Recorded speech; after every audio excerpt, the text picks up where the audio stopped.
Jadi apa yang kita launching hari ini adalah bahagian dari implementasi sistem pemerintahan berbasis elektronik dan Smart City Kabupaten Aceh Tengah.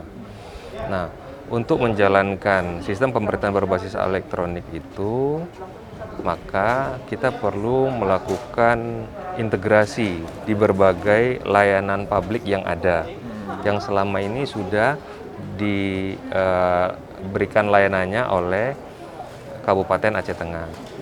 Nah, sembari dengan itu, maka kita juga membuat dukungan kerjasama antara pemerintah provinsi dengan pemerintah kabupaten kota. Makanya tadi kita saksikan ada penandatanganan MOU antara Dinas Kominfo Aceh mewakili pemerintah Aceh dengan Pemkab Aceh Tengah yang diwakili oleh Bapak Bupati.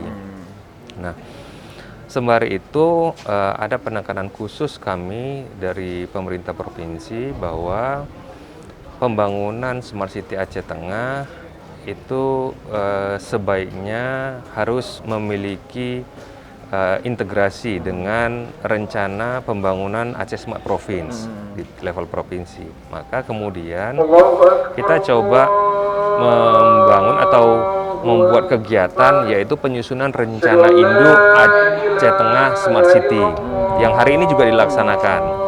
Nah, dengan output rencana induk tadi, maka harapan kita bahwa pembangunan Smart City di Aceh Tengah ini itu lebih terarah dan terintegrasi dengan rencana pembangunan Aceh Smart Province.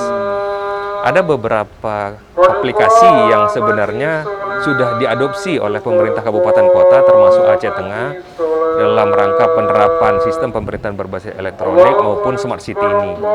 Salah satunya adalah aplikasi portal satu datanya Aceh Tengah, data.acehtengahkap.go.id.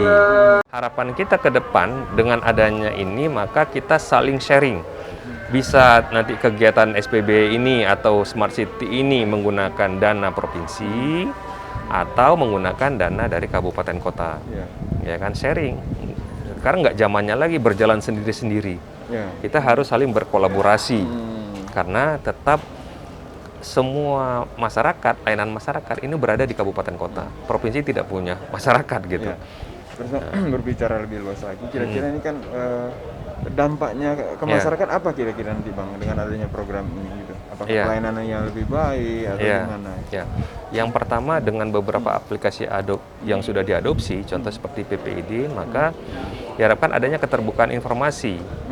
Jadi masyarakat semakin trust terhadap apa yang dikerjakan oleh pemerintahnya, ya kan?